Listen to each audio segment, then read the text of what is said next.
कहते हैं भारत के एक छोटे से गांव में एक ऐसी घटना हुई थी जिसने पीढ़ियों को डरा भी दिया और सोचने पर मजबूर भी कर दिया।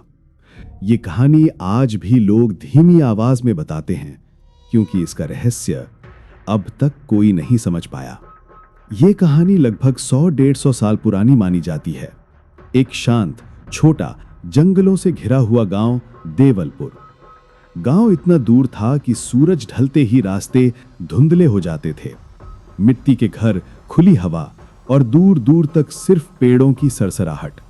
देवलपुर के लोगों का जीवन सरल था, परंपराएं मजबूत थीं और हर शाम के साथ एक अजीब सी खामोशी उतर आती थी।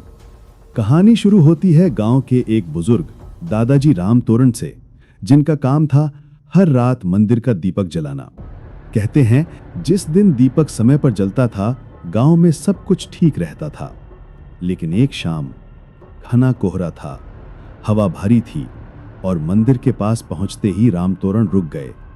दीपक पहले से ही जल रहा था, बिना तेल डाले, बिना बाती बदले दीपक अपने आप कैसे जल उठा, उन्हें समझ नहीं आया। अगली रात भी यही हुआ और उसके बाद वाली रात भी।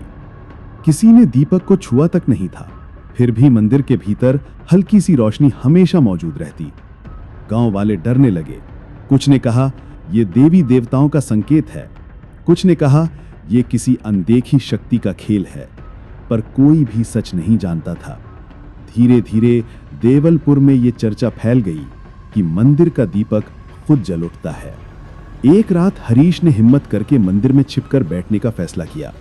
वो देखना चाहता था कि सच में क्या होता है। रात के करीब 11 बजे चारों तरफ सन्नाटा था, बस पेड़ों की हल्की आवाज और कहीं दूर से आती एक टहनी टूटने की खनक। हरीश ने देखा दीपक बुझा हुआ था, लेकिन कुछ ही मिनट बाद मंदिर के भीतर हल्की रोशनी चमकी, जैसे किसी ने हवा में एक तील जलाया हो, और बिना किसी हाथ के दीपक जल उठा। हरीश सिहर गया, डर से उसके हाथ कांपने लगे। वो भागते हुए गांव लौटा और सबको बताया, पर जिस बात ने सबको और डराया वो ये थी कि दीपक जलने से पहले किसी के कदमों की आहट आई थी, लेकिन वहां कोई दिखाई नहीं दिया।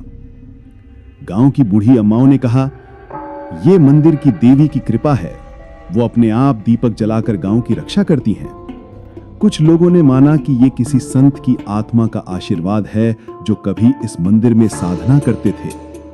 उन दिनों विश्वास, डर और सम्मान तीनों एक दूसरे में घुले मिले रहते थे। सालों बाद कुछ लोग ये भी कहने लगे कि शायद मंदिर की दीवारों में कहीं से हवा आती हो जो पुरानी हल्की चिंगारी को जला देती हो, या फिर किसी पेड़ की गोंद पत्थरों में रगड़कर आग पैदा कर देती हो, या फिर गांव के किसी व्यक्ति में डर या सम्मान में यह बात फैलाई हो। लेकिन अजीब बात यह रही कि हरीश जैसे कई लोगों ने वही रोशनी देखी थी और उसी अदृश्य कदमों की आहट सुनने की बात कही थी। समय बीतता गया, मंदिर पुराना हो गया। राम तोरण, हरीश और वे पुराने लोग सब इस दुनिया से चले गए, पर देवलपुर के लोग आज भी कहते हैं कि रात में मंदिर की ओर मत जाना।